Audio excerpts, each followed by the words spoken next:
Olá pessoal, sejam bem-vindos a mais uma das nossas aulas de matemática. Dando sequência às nossas aulas de estatística, hoje eu quero falar com vocês sobre representações gráficas. Vamos acompanhar a explicação aqui no quadro? Bom, nós aprendemos a construir uma tabela que é chamada de tabela de frequências, onde mostra os valores que foram coletados ali em uma pesquisa estatística. Essa pesquisa estatística, lembrando que ela pode ser uma pesquisa verdadeira ou fictícia, né? Somente a fins ali de estudo. E nessa tabela a gente tem as frequências para cada um desses valores: frequência absoluta, frequência relativa, frequência absoluta acumulada e frequência relativa acumulada. Acontece que em muitas situações a visualização desses dados estatísticos ela se torna melhor quando nós apresentamos esses dados em representações gráficas ao invés de tabelas. Isso é feito muito na mídia, nos jornais, nas redes sociais, e é importante com que a gente também procure sempre avaliar a veracidade dessas informações, para a gente não cair também na questão das fake news. Eu vou mostrar aqui para vocês as principais formas de representação gráfica desses dados estatísticos, e eu quero começar falando pelo gráfico de barras.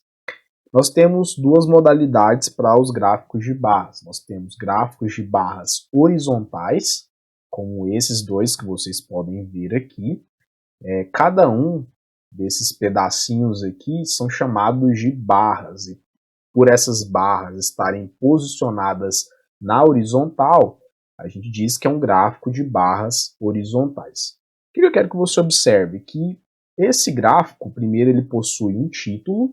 Ambos possuem aqui as graduações com maior número de alunos no EAD, categorias com maior fatia de marca própria nos supermercados nas vendas no primeiro semestre de 2015 em porcentagem. Então, ambos possuem título. É necessário que toda representação gráfica traga consigo um título para que a pessoa que estiver lendo ela saiba do que se trata o seu gráfico.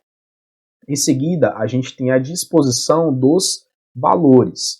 Lembrando que esses valores dessas variáveis, a gente tem variáveis de dois tipos: variáveis qualitativas e variáveis quantitativas.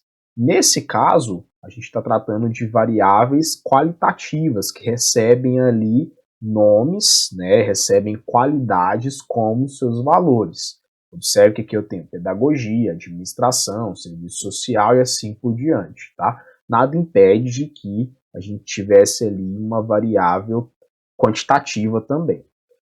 Eu tenho aqui a identificação desses eixos. De um lado é o nome do curso e aqui esses valores apresentados serão o número de alunos. E aqui também, ó, só que aqui a gente tem uma representação em porcentagem. Tem os valores apresentados aqui que ajudam na leitura. Muitas vezes a escala que você faz ela pode não ser tão precisa assim. E é muito comum que os valores de frequências eles sejam colocados próximos às barras para que quem for ler não fique com dúvidas em relação a esses valores apresentados. E muito importante também é a gente apresentar a fonte. Fonte, ela é essencial, porque dali a gente sabe de onde esses dados eles foram coletados, ou eles foram obtidos. Lembrando que, na situação de um exercício, de uma lista de exercício, por exemplo, a gente pode ter dados fictícios. Então você coloca uma fonte, dados fictícios, tudo bem? Observando agora um gráfico de barras verticais, que também é chamado ali na literatura de gráfico de colunas, esses dois exemplos que nós temos, essas barras agora elas estão na vertical, cada uma delas possui aqueles elementos que eu havia citado, como o título, a identificação dos eixos, aqui eu tenho os países, né? E aqui eu tenho anos. A gente tem fonte também, a gente tem as indicações aqui das frequências que auxiliam na leitura desses gráficos. E assim eu mostrei para vocês os gráficos de barras. Gráfico de barras horizontal, gráfico de barras vertical, que é o gráfico de colunas. O próximo tipo de gráfico que eu vou apresentar a vocês é chamado de gráfico de linhas. O desenho dele é diferente do gráfico de barras. Observe que a gente também tem título, nós temos fonte, nós temos identificação dos eixos. Porém, o comportamento dos dados estatísticos desse tipo de gráfico, ele é modelado através de segmentos de reta, como vocês podem observar aqui. Então, eu posso analisar nesse tipo de gráfico de linha a evolução, se há um crescimento, se há um decréscimo, se está em ascensão, enfim. Observe que aqui a gente tem dois gráficos de linha, quando a gente quer estabelecer uma comparação entre eles. Eu posso apresentar um gráfico de linha só, também, que é muito comum de ser feito. O próximo tipo de gráfico é chamado de gráfico de setores, ou pizza, um nome mais vulgar, digamos assim, né? O gráfico de setores ele apresenta uma forma circular, um formato circular, reforçando título, identificação dos valores, está aqui, né? O que representa cada cor é muito importante. A cor amarelo, serviços. Cor verde aqui, comércio, indústria e assim por diante. Tem fonte também, tem as frequências.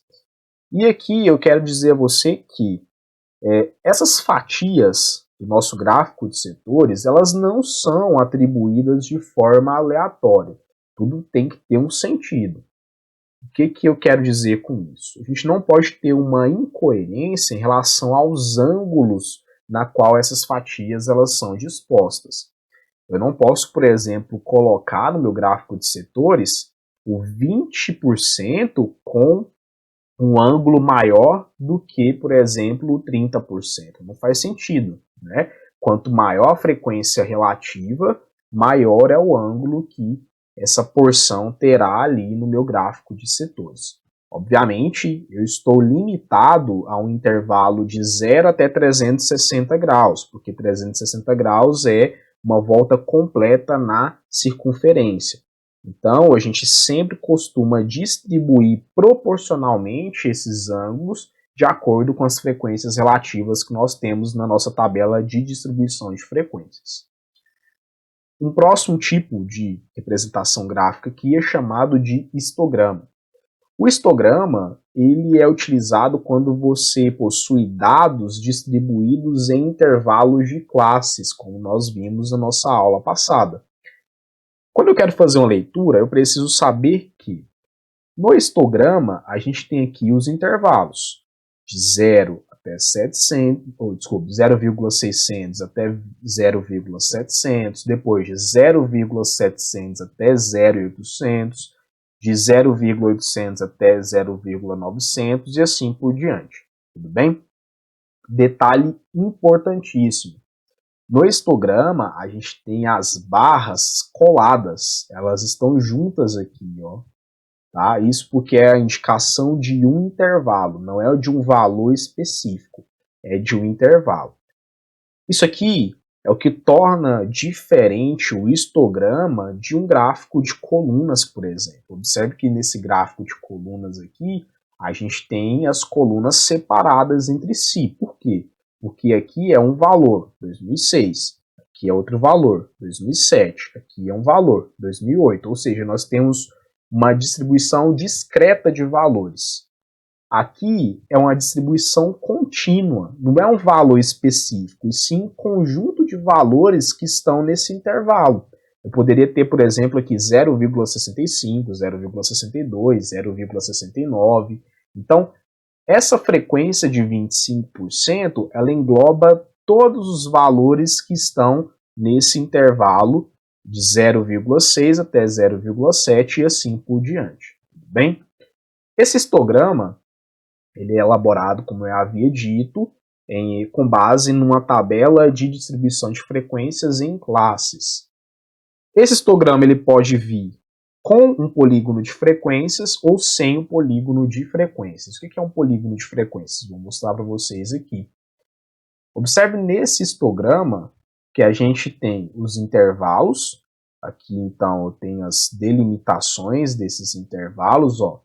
de 140 até 150, 150 a 160, 160 a 170, 170 até 180 e 180 até 190, tudo bem? O que acontece? Eu tracei o meu histograma. O histograma ele tem as barras verticais coladas, uma nas outras por conta desses intervalos. O que você pode fazer? Você pode pegar aqui, ó, o ponto médio de cada um desses intervalos de classe. O que é o ponto médio? Vamos lembrar lá desse termo que vem inclusive lá da geometria analítica também, né? O ponto médio ele corresponde a um ponto ali no meio de um segmento, de um intervalo.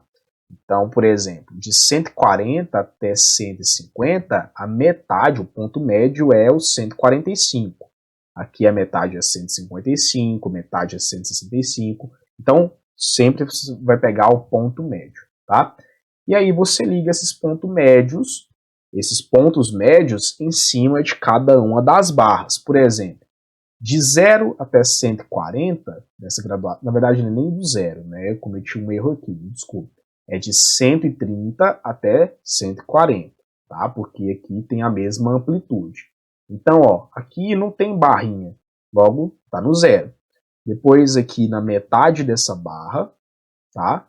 Aqui na metade, ou seja, no ponto médio, aqui também eu pego o ponto médio, que é esse ponto. Então eu sempre vou pegando aqui os pontos médios. Deixa eu marcar com uma cor aqui para a gente visualizar melhor. Então tem aqui, ó, esse é ponto médio, esse é ponto médio, esse aqui é, esse outro também é, mais um ponto médio, outro ponto médio e um outro ponto médio.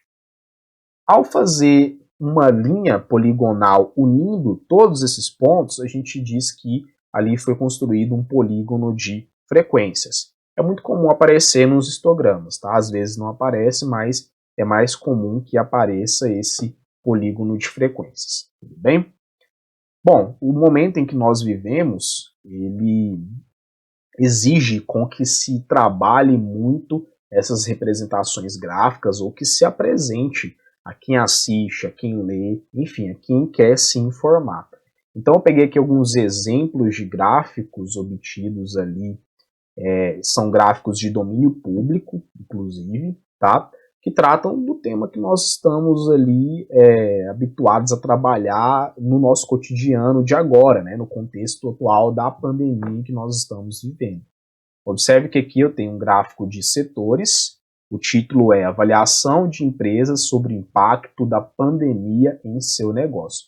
E o gráfico ele tem que ser simples, ele tem que produzir no leitor uma certa comodidade, um certo conforto ao lidar com aquelas informações que estão sendo apresentadas. Se eu bater o meu olho aqui nesse primeiro gráfico, eu sei que 70% das pessoas que foram entrevistadas, elas avaliaram com efeito negativo, né, o impacto da pandemia no negócio delas. Aí, efeito pequeno, inexistente, efeito positivo e assim por diante. Na sequência, eu apresento aqui para vocês um gráfico combinado de colunas, tá? Por que eu digo que ele é combinado? Observe que em uma mesma coluna nós temos dois tipos de informação. Eu tenho a informação que corresponde ao azul mais claro, que é o confiam bastante, e o azul mais escuro, confiam muito. Então, confiança de que os cientistas agem para o bem do interesse público. Se eu pegar qualquer coluna aqui, por exemplo, no ano de 2019, 51% das pessoas responderam que confiam bastante e 35% responderam que confiam muito, ok? Aqui estão outros exemplos, são gráficos de linhas, mortes diárias por Covid-19, acumulado de mortes por Covid-19. Esse é um tipo de gráfico que vem muito nos noticiários, quando se quer mostrar a evolução dos casos, enfim, há várias situações ali. E aqui também, ó, tem mais outros exemplos de gráficos. Vacinas negociadas por país, segundo o nível de renda. Esse aqui, a gente tem uma representação de gráficos de barras horizontais e aqui verticais, tá?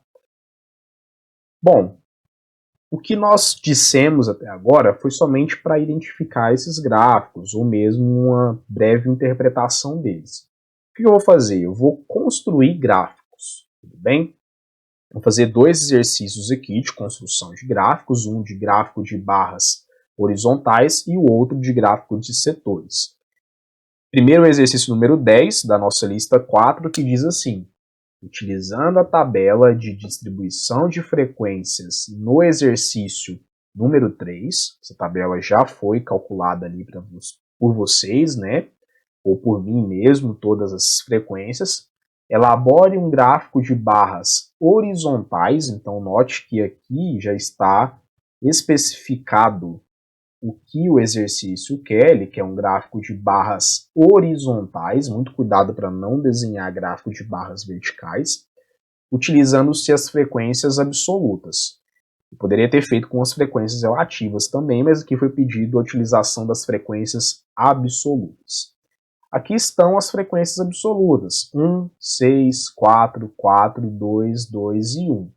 E os valores respectivos para cada uma dessas frequências, né? Por exemplo, a frequência 1 é relativa ao valor de 680 de salário. A frequência 6 é relativa ao salário de 720 e assim por diante. E aí eu vou construir o meu gráfico de barras horizontais. Está aqui. Tá? Eu procurei caprichar no meu gráfico, como vocês podem ver. Coloquei um título, aqui está o título, distribuição salarial dos 20 funcionários de uma empresa. Coloquei aqui a identificação de cada um dos eixos, tá? De um lado nós temos os salários, e para cá as minhas barras indicarão a quantidade de pessoas que recebem cada um desses salários. E coloquei também fonte. Como é um exercício, foi tirado ali do livro, dados fictícios, tá? Não foram dados levantados realmente em campo.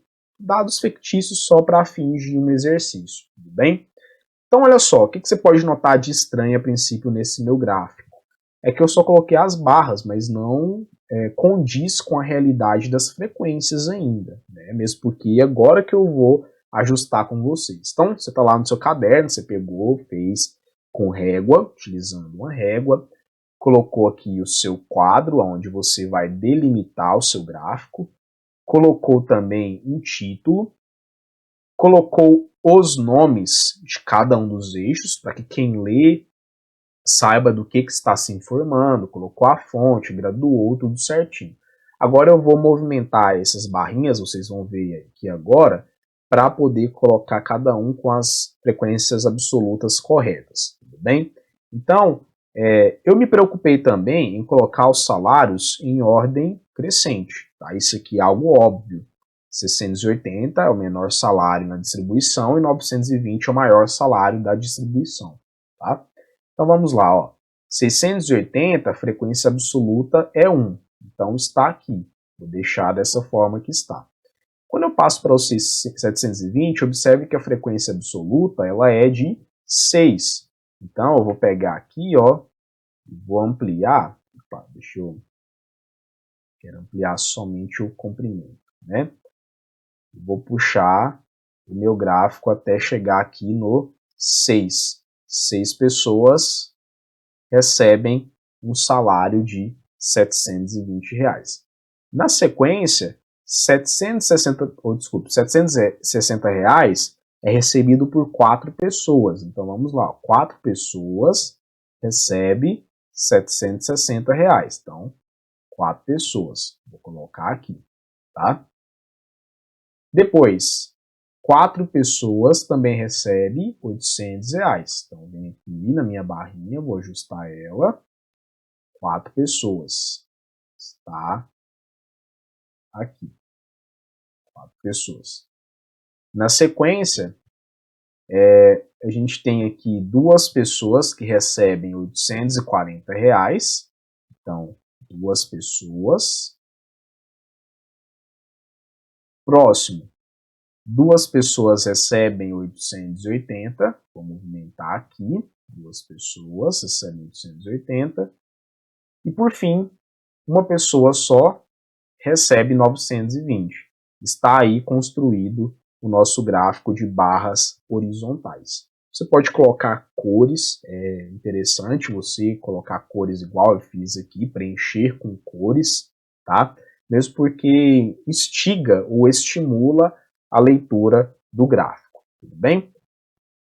Agora, passando para um próximo exercício, exercício número 12 da lista 4 ainda, utilizando a tabela de distribuição de frequências do exercício número 3, a mesma do exercício anterior que nós fizemos, elabore um gráfico de setores com as frequências relativas. Vamos lá. Primeiro, eu preciso pegar a minha tabela. Essa tabela aqui de distribuição de frequências. O que vai ser importante para a gente na hora de construir um gráfico de setores? É saber os ângulos. Cada um desses ângulos que eu preciso para poder utilizar ali o meu transferidor e colocar corretamente cada uma dessas medidas de ângulos. Mas como que essas medidas de ângulos elas são obtidas? Você sempre obtém através das frequências relativas, que são essas daqui, ó, 5%, 30%, 20%, 20%, 10%, 10% e 5%, tudo bem? Então, olha o que eu fiz. Eu vou pegar esses 5%, que é a primeira frequência relativa, e vou calcular 5% do total que uma circunferência completa fornece em ângulo, que é 360. Então, olha o que eu estou fazendo aqui. Ó. Eu vou pegar 5% de 360. 5% de 360, vamos calcular aqui, 5% de 360 vai me dar 18 graus. Então, no momento em que eu for representar esse valor da variável, eu tenho que usar um ângulo de 18 graus, tudo bem? Então, essa aqui é a angulação referente à frequência relativa de 5%. Ela é 18 graus. Deixa eu colocar aqui, ó, 18 graus. Obviamente, se eu tiver algum outro valor com a mesma frequência relativa, ele vai ter o mesmo ângulo, tá? 18 graus. Deixa eu só corrigir aqui, não é 18%, é 18 graus. Aqui também, ó, observe que vai ser 18 graus, tá bom? Eu estou olhando aqui para os valores de frequência relativa. Como os dois possuem 5%, em graus eles terão 18 graus, tudo bem? O que mais? Só para não confundir, vamos esquecer essa coluna aqui por enquanto. No momento em que você estiver olhando o que eu estou te explicando, você pode momentaneamente esquecer essa coluna. Não estou olhando para essa coluna aqui. Vou fazer um X nela só para a gente ignorar ela por enquanto, tudo bem? Então vamos lá, ó. Depois eu observo aqui que tem valores com 10% de frequência relativa. Então vamos calcular 10% de 360. Obviamente isso aqui vai dar 36 graus. Então eu coloco 36 graus, tudo bem? Então vem aqui, ó, esses que possuem 10% de frequência relativa, eles correspondem a um ângulo de 36 graus. Então, 36 graus e 36 graus. Depois nós faremos aqui 20%. Esses valores que possuem 20% de frequência, 20% de 360 é igual a 72 graus. Então ali eu vou colocar eles com 72 graus. E aqui a angulação deles será de 72 graus. 72 e aqui também 72. Observe que eu já preenchi esses valores aqui com os ângulos, só falta para a gente aqui o próximo, que é o de 30%. Então eu calculo 30% de 360 graus, que é a circunferência completa. Tudo bem? Então 30% de 360 vai me dar 108 graus. Aqui, 108 graus. Assim, eu vou precisar do auxílio de um transferidor ou também de um compasso. Vou fazer o traçado do meu círculo. Como vocês podem ver aqui, eu já deixei pronto, tá?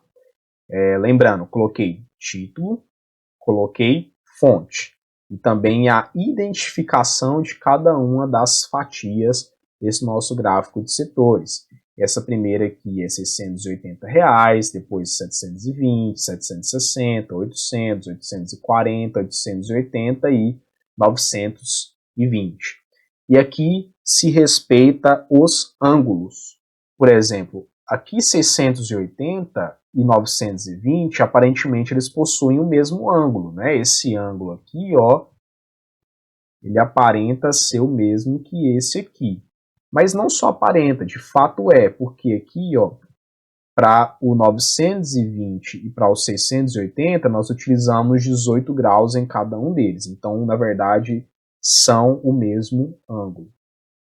Ok? E aí, agora eu vou colocar só as porcentagens, as frequências relativas. 680, como a gente viu, corresponde a 5%. Então, eu coloco aqui 5%. Vou colocar internamente ao meu gráfico de setores para ficar mais fácil a leitura. Eu sei também que de 920 é a mesma frequência relativa, que é de 5%. Tudo bem? Agora, os valores de, vamos olhar aqui, ó. Os valores de 760 e 800 possuem 20%. Tá? Então, 760 e 800, ó, 760 e 800 possuem 20%. Ambos possuem ali 20%. Depois disso, vamos olhar aqui novamente para a nossa tabela. O salário de 720 corresponde a 30%. Então, 720 corresponde a 30%. Na nossa tabela, os salários de 840 e 880 correspondem a 10%. Vamos conferir?